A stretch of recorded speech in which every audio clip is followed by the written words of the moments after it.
sejak kebangkitan ulama bersama pengikut-pengikutnya istiqomah dan setia jaga akidah dan sunnah Rasulullah. Alhamdulillah segala puji baginya ulama bersama pengikut-pengikutnya istiqomah dan setia menjaga agama nusa dan bangsa. Mari kuatkan niat kita, kita bulatkan tekad kita, terus lanjutkan amal kita, mengembangkan hikmah kita. Assalamualaikum warahmatullahi wabarakatuh. Al-Fatihah.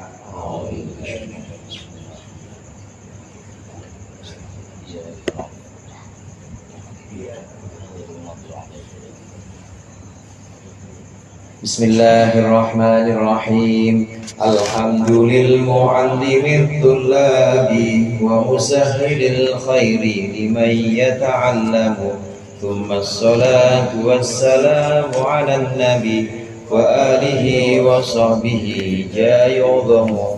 Ya Rabbana kaffir 'anna dhunubana wa walidina wa liman huwa muslimun. Nad'uka Allahumma ilman nafi'a min yawmina ilal hisabi yaqumu. Amin amin amin wa ya fattahu. Amin amin amin wa ya alimu. Alhamdulillah, alhamdulillahi jalla wa ala. Ahmaduhu li jami'il ayadi wal ala wa ashkuruhu syukra man ufiya minal bala. Allahumma salli wa sallim wa barik ala sayyidina Muhammadin alladhi ikhtassallahu bihi fadailah wa ala alihi alladhina amanu billahi wa rasulihi wa saddaqu bima qala wa asbihi wa ashabihi alladhina fazu bil iktidai wa nalu darajatil ula. Amma ba'd, fa inna ahsanal hadithi kitabullah wa khairul hadi hadi Muhammadin Rasulillah sallallahu alaihi wasallam wa syarrul umuri muhdatsatuha wa kullu muhdatsatin bid'ah wa kullu bid'atin dhalalah wa kullu dhalalatin finnar. Segenap hadirin jamaah Majelis Ta'lim Al-Hidayah yang dirahmati oleh Allah, bersama-sama kita lanjutkan pengajian kitab Bidayatul Hidayah, menjaga anggota badan kita terutama yang 7. Meskipun bukan hanya yang 7 yang dimintai pertanggungjawaban, tapi yang 7 inilah yang paling potensial, yang paling punya peluang untuk berbuat dosa. Pertama yang kemarin yaitu menjaga telinga kita. Pertama yang paling menjaga mata, kemudian menjaga telinga. Yang berikut ini adalah menjaga lisan. Qala al-musannif rahimahullah wa nafa'ana bihi wa bi ulumihi wa bi barakatihi fid dharain amin. Wa ammal lisanu fa innama khuliqa laka litukthira bihi dzikrallahi ta'ala.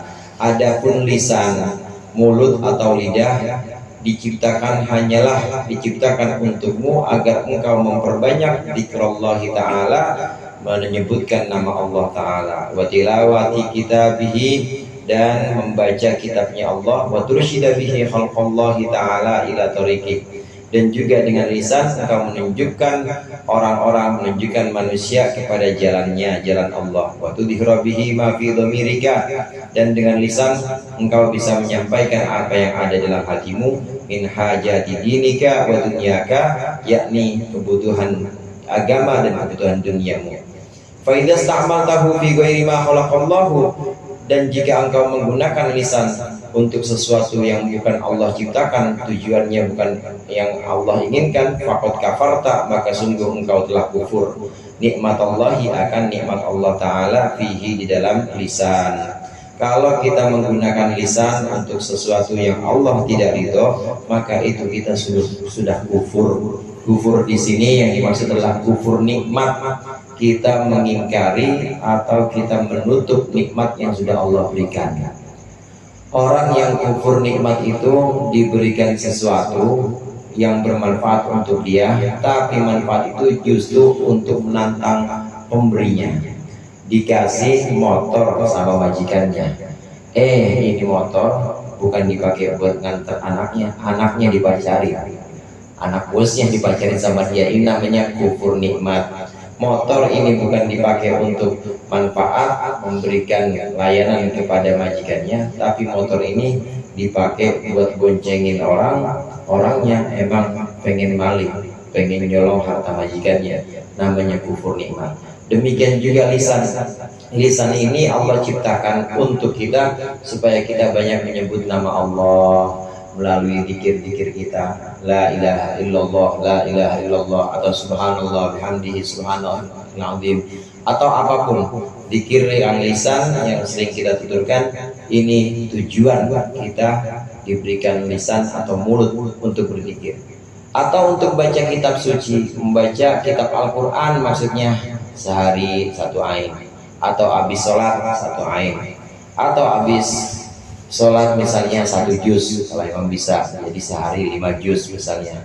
Itu tujuannya lisan. Dan umumnya ini yang biasanya umum kita gunakan, lisan, mulut ini kita gunakan untuk memberikan arahan atau petunjuk kepada orang yang memang minta petunjuk pada kita. Bang, tanya bang, rumahnya Ustadz Sohib di mana? Oh itu. Jadi jangan diam aja kalau ditanya bang Heru. Ditanya di mana rumahnya Pak Puji di mana? Jangan diam aja, harus tunjukin itu yang bahas itu. Kan kasihan kalau nganterin duit ya. Nganterin duit Pak Puji nggak jadi dapat duit Pak Pujinya. Kitanya yang nunjukin juga nggak jadi dapat persenan. Dapat persenan kan kalau nunjukin jadi dapat sebagian dan dapat berapa persen gitu. Kemudian yang sering juga lisan ini sebenarnya digunakan kita gunakan lisan ini untuk mengungkapkan apa yang ada dalam hati kita, yaitu kebutuhan-kebutuhan kita, baik agama maupun kebutuhan dunia. Kita butuh dalam masalah agama, gimana caranya berwudu yang benar, pakai lisan. Harus tanya, gimana Ustadz, gimana kalau wudu saya megang perempuan tapi pakai penghalang? Itu lisan yang bisa ngomong itu. Kalau cuma dalam hati aja pertanyaan nggak bakal muncul kebutuhan agama atau kebutuhan dunia kita. Kebutuhan dunia yang memang harus kita ungkapkan, itu pasti lisan. Boleh, lisan boleh digunakan untuk tujuan menyampaikan hajat dunia, hajat agama, atau untuk menunjukkan orang-orang dengan lisan kita. Ya contohnya belajar atau ngajar ini dengan lisan semuanya. Harus digunakan untuk yang memang Allah ciptakan, tujuan yang memang Allah ciptakan. Lisan ini adalah untuk berzikir dan lain sebagainya yang tadi sudah kita baca. Wa huwa aghlabu a'dha'ika 'alaika wa 'ala sa'iril khalqi. Dan lisan itu adalah anggota yang paling umum atau yang paling banyak, 'alaika wa 'ala sa'iril khalqi, memberikan madarat atau memberikan celaka kepadamu dan kepada seluruh makhluk. Wala yakubun nasu binnari 'ala manakhirihim, dan tidaklah orang-orang itu nyungsep ke neraka illa hasaidu alsinatihim, kecuali wala yakubun nasa illa hasaidu alsinatihim, kecuali hasil atau petikan dari lisan mereka. Fastadhir alaihi bi ghayati quwwatika, maka kuatlah engkau mengalahkan lisan bi ghayati quwwatika, dengan puncak kekuatanmu, hatta la yakubaka fi qa'ri jahannam, sehingga lisan tidak membuatmu masuk atau jatuh fi qa'ri jahannam, dalam jurang neraka. Kebanyakan manusia itu salah dari lisan. Kebanyakan manusia itu melakukan dosa-dosa itu dari lisan, gara-gara salah ngomong, gara-gara dia salah mengucapkan sesuatu, maka dosanya di situ. Banyak dosa yang dilakukan oleh manusia, kebanyakan itu adalah lisan. Beda dengan telinga, beda dengan mata. Mungkin kalau mata ya bisa memberikan madarat, tapi biasanya madaratnya atau kerugiannya cuma orang yang punya mata itu aja. Kuping juga gitu. Tapi kalau lisan, ini yang punya mulutnya bisa celaka, kemudian orang yang diomongin yang juga bisa celaka gara-gara lisan. Ini lisan yang disebut memang lidah tak bertulang itu ya, kalau bertulang nggak jadi sate sate padang jadinya. Lidah itu sangat potensial atau banyak sekali peluang untuk melakukan kesalahan. Oleh karenanya di sini kita harus benar-benar harus pandai-pandai dan sungguh-sungguh menjaga lisan. Kalau kira-kira tidak perlu maka jangan ngomong mendingan. Atau kalau ngomonglah untuk keperluan kita. Yang tadi untuk hajat kita dunia, hajat agama kita, atau untuk baca Al-Quran, atau untuk mengingat Allah. Kata Imam Ghazali di sini, orang itu kebanyakan orang masuk neraka bukan gara-gara mulutnya, kebanyakan manusia itu masuk neraka bukan gara-gara hidungnya, mana akhir itu hidung, tapi masuk neraka itu lantaran lisannya, gara-gara salah lisannya, bohong misalnya, atau nuduh orang, atau ngadu domba yang bisa bikin perang antara satu keluarga sama keluarga lain, satu kampung sama kampung lain. Ini kan gara-gara lisannya nggak dijaga. Fafil khobari, maka dalam satu hadis disebutkan, innar rajula la yatakallamu bil kalimah. Sesungguhnya ada seorang laki-laki bicara tentang satu kalimat, dia tahaka biha ashabuhu, supaya dengan kalimat tersebut sahabat-sahabatnya itu tertawa. Fayahbi biha fi qari jahannam, maka kemudian dia masuk ke dalam neraka jahanam sebab lisan itu. Sab'ina kharifan, 70 tahun. Sabda Rasulullah. Sungguh orang laki-laki ada nanti diantara seorang laki-laki itu yang bicara ngomong cuma tujuan ngomongnya supaya diketawain sama orang. Nah gara-gara begini tujuannya pengen diketawain sama orang, maka orang tadi yang bikin orang ketawa nih gara-gara lisannya, dia masuk neraka 70 tahun. Gambarannya di sini udah pengen megap-megap dia, udah pengen naik masuk lagi, udah pengen naik masuk lagi, lama nggak selesai 70 tahun 70 tahun di neraka cuma gara-gara lisannya ini. Jamaah rahimakumullah, di sini yang dimaksud dengan membuat orang tertawa dengan mulut atau dengan omongannya ini adalah sesuatu yang sifatnya menyakitkan orang lain. Dia sengaja pengen bikin teman-temannya ketawa, tapi bahan yang bikin ketawa ini ada orang yang diejek sama dia. Mau orang yang diejeknya itu hadir di situ, atau orang yang diejeknya itu di luar majelis nggak hadir, tapi dia tujuannya untuk membuat orang ketawa. Jadi yang dimaksud di sini adalah ada yang disakitin saudara sendiri, ngatain Mas Manto, dia mah nggak berani kawin lagi. Cuma ya, kalau ini tujuannya buat nyakitin, kalau saya kan buat nyakitin, sayang saya sama dia supaya dia nambah lagi maksudnya. Ini tujuannya benar-benar nyakitin semua aibnya. Nah supaya apa? Supaya jamaah yang lain pada ketawa. Wah iya dia mah tawa bener, jelekin. Ada yang tersakiti di sini, masuk neraka, itu yang bikin ketawa. Yang dimaksud oleh Rasulullah di sini membuat tertawa orang, dan ada korban yang disakiti gara-gara omongan orang itu.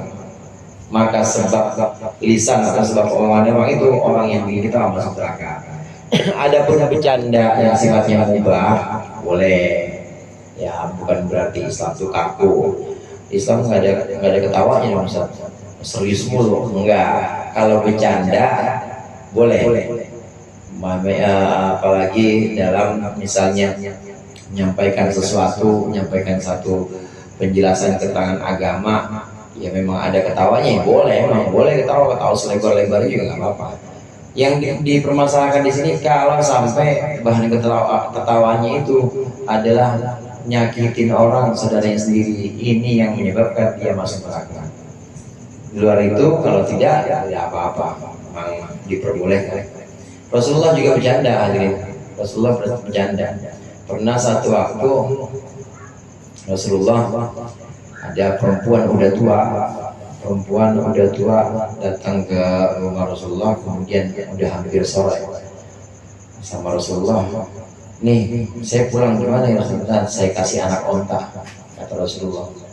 Ntar saya bawain anak onta. Ya gimana anak onta, rumah saya jauh, udah sore juga, kok anak onta sih Rasulullah? Udah nanti saya kasih anak onta. Akhirnya dikasih anak onta. Ternyata yang dibawa oleh Rasulullah ini onta yang udah dewasa dan udah keker kuat. Kata perempuan itu, ya Rasulullah, katanya anak onta, ini kok cakep banget ini onta. Ini kan gimana pun juga anak onta. Emang dia keluar dari batu? Kata Rasulullah, ketawa baru, oh iya. Ketawa bercanda juga, anak bercanda. Tapi nggak ada yang disakiti di sini, nggak ada yang dibohongi, juga nggak ada yang dituduh atau sifatnya merugikan orang, nggak ada. Bercanda, bikin ketawa boleh-boleh aja. Yang nggak boleh itu kalau ada unsur bohong, ada unsur adu domba, ada unsur menyakiti orang lain, ini yang dilarang. Ini yang menyebabkan lisan kemudian jadi sandungan seseorang. Harusnya masuk surga, kesandung dia masuk neraka gara-gara lisannya, gara-gara dia nggak bisa menjaga mulutnya. Mulutmu harimaumu, gitu ya. Sekarang bukan mulut, saudara, jempol sekarang. Wa ruwiya annahu qutila syahidun fil ma'rakati ala ahli Rasulullah sallallahu alaihi wasallam. Diriwayatkan bahwasannya telah terbunuh seorang syahid yang disaksikan, syahid itu artinya orang yang meninggal di medan peperangan, disaksikan masuk surga insyaallah. Dalam sebuah peperangan telah terbunuh seorang syahid pada masa Rasulullah sallallahu alaihi wasallam. Faqala qailun, maka berkatalah seseorang sahabat, maksudnya, hani an lahu bil jannah, aduh enak sekali ini orang ini langsung masuk surga. Faqala sallallahu alaihi wasallam, maka bersabda Rasulullah sallallahu alaihi wasallam, wa ma yudrika la'allahu kana yatakallamu fi ma la ya'nihi. Apa yang membuat engkau tahu kalau dia masuk surga? Dan barangkali dia dulu pernah berbicara fi ma la ya'nihi, dalam sesuatu yang tidak ada kepentingan untuknya. Wa yabkhalu bima la yunihi, dan dia pelit terhadap sesuatu yang dia nggak butuh sebenarnya. Fahfad lisanaka. Titik sampai di situ. Sabda Rasulullah berarti sampai di situ. Seorang mati di perang Uhud ini, hadir di satu perang Uhud ada seorang syahid, sahabat mati syahid. Nah kemudian ada sahabat yang komen. Sahabat yang komen itu namanya sahabat Ummul Fadl, laki cuma namanya hanya julukannya Ummul Fadl. Kata sahabat ini, kata Ummul Fadl, aduh enak nih, jamin surga itu mah langsung. Kemudian kata Rasulullah, kok ente bisa bilang gitu? Kan kita nggak tahu dia dulu pernah ngomong apa. Kita nggak tahu dia dulu pernah mengucapkan sesuatu yang sebenarnya nggak ada urusan atau nggak ada kepentingan untuk dia. Kita nggak tahu dulu dia pernah pelit, padahal benda atau barang yang dia pegang itu dia udah nggak butuh. Itu kata Rasulullah. Gara-gara lisan, gara-gara mulut, maka seorang itu bisa tertahan. Yang harusnya surga, dia harus mempertanggungjawabkan perkataannya, mempertanggungjawabkan perbuatan lisannya. Banyak hikmah atau banyak kata-kata bijak, diantaranya Luqman Al-Hakim yang di Al-Quran itu dijadikan nama satu surah. Luqman Al-Hakim itu bukan nabi, hadirin, tapi bukan nabi, meskipun bukan nabi, di Al-Quran diabadikan Luqman Al-Hakim namanya, dijadikan nama surat. Bahkan satu surat itu nasihat-nasihat dia, nasihat kepada anaknya, namanya Luqman Al-Hakim. Kata Luqman Al-Hakim, kalau saja bicara itu perak, maka diam adalah emas. Artinya diam itu lebih baik. Diam lebih baik dibanding banyak bicara. Andai bicara itu adalah perak, maka diam itu adalah emas. Nah, ini senada dengan yang diucapkan oleh ulama namanya Ibnu Mubarak. Kalau saja bicara untuk ibadah, bicara untuk kebaikan itu perak, maka diam artinya tidak mengiyakan suatu maksiat itu adalah emas. Ada orang misalnya ngajar begini, ini kan kebaikan. Amin nggak Pak? Ini kebaikan, ini orang dia ngajarin jamaah kebaikan, ngomong aja, apa itu nilainya? Perak. Tapi ada yang lebih mulia dibanding ini, apa? Dia diam saat diajak maksiat, maksudnya diam tuh dia nolak, maka lebih nilainya, pahalanya ini lebih berat atau pahalanya lebih banyak diamnya dia saat dia diajak. Misalnya diajak, bang, ya kita ini ambil aja itu sumbangan dari sana, dari caleg kita. Ambil aja, dia diem aja, nggak jawab. Diemnya itu lebih bernilai dibanding ngajar yang banyak omong. Walaupun sama-sama dua-duanya kebaikan, tetapi lebih berat pahalanya, ganjarannya itu lebih berat ketika dia diam dari maksiat. Artinya diam dari maksiat, tidak melakukan maksiat. Singkatnya dari pembahasan kita ini, maka ada banyak keutamaan dari diamnya seseorang dibanding dia harus bicara, dan bicaranya itu gak karuan. Orang bicara, orang ngomong itu ada 4 macam hadirin. Yang pertama ada manfaat, murni ada manfaatnya. Yang kedua ada manfaat dan ada bahayanya. Yang ketiga bahaya doang omongannya. Yang keempat, pertama ada manfaatnya, yang kedua ada manfaat, ada bahayanya. Yang ketiga bahaya doang omongannya. Satu lagi itu enggak manfaat juga, enggak bahaya juga. Manfaat juga enggak, bahaya juga. Maka yang boleh kita omongin cuma satu di antara 4 model itu. Apa? Yang ada manfaatnya aja. Kenapa demikian? Yang ada bahayanya jelas nggak boleh dilarang. Orang gara-gara dia ngomong nanti suami istri bisa pisah, maka mendingan dia. Itu yang isinya bahaya dong. Atau ada bahaya, ada manfaatnya. Ada bahaya, ada manfaatnya juga, mendingan diam juga. Karena boleh jadi nanti bahayanya itu lebih besar dan kerusakannya itu lebih menakutkan dibanding manfaat yang mau ditarik. Atau tadi enggak bahaya, enggak manfaat juga, tetap ditinggalin. Karena itu namanya omongan pepesan kosong. Bahaya enggak, manfaat enggak, pepesan kosong, dia tinggalin. Jadi gimana? Udah diam aja, udah diam. Kalau yang 3 itu. Tapi kalau ada manfaatnya, ngomong. Rosid pas dijebur, harus ngomong. Bang, jangan situ, jangan diem aja. Kapok lo sih. Harus ngomong itu manfaat doang, soalnya ngomongnya Bang Rosid jangan situ, itu ngomongnya manfaat doang, nggak ada bahayanya, manfaat doang. Yang kayak begitu harus ngomong. Tapi di luar itu, di luar yang isinya manfaat, murni manfaat, jangan diomongin, dengan diem. Lagi pula hadirin, yang namanya diem itu as-sumtu zainun lil alim wa sitrun lil jahil. Diam itu jadi perhiasan untuk orang alim. Orang alim ilmunya banyak, dia diam. Diamnya ini berwibawa. Diamnya ini jadi perhiasan buat dia. Jadi makin berwibawa dan makin muncul karismanya. Orang-orang udah tahu dia alim, orang-orang udah tahu dia itu banyak ilmunya. Dia diamnya aja ini jadi perhiasan buat dia. Zaidul alim. Wasitrun lil jahil. Diam itu jadi penutup untuk orang bodoh. Orang bodoh nggak punya ilmu, dia kalau diam nggak ketahuan bodohnya. Betul. Orang nggak tahu dia gimana ya. Apakah sholat itu boleh, sholat ba'diyah habis asar? Dia nggak tahu nih, dia diam aja, orang nggak bakal tahu. Maka diamnya dia sitrun, menjadi penutup untuk kebodohan dia. Dibanding dia harus ngomong. Gimana dia ngomong? Wah, saya mau sholat ba'diyah habis asar kagak pernah putus. Dia ngomong begitu. Saya mah dari kecil Ustaz, habis asar saya ba'diyah mulu. Tahuan dah gobloknya. Mendingan apa? Mendingan diam. Sholatnya dia sholat, habis asar ba'diyah lagi, tapi diam, nggak ketahuan gobloknya. Tapi gara-gara dia ngomong, pamernya dari kecil ba'diyah asar kagak pernah putus saya bosan. Gara-gara dia ngomong, nggak itu tuh, nggak ketutup kebodohannya langsung buka.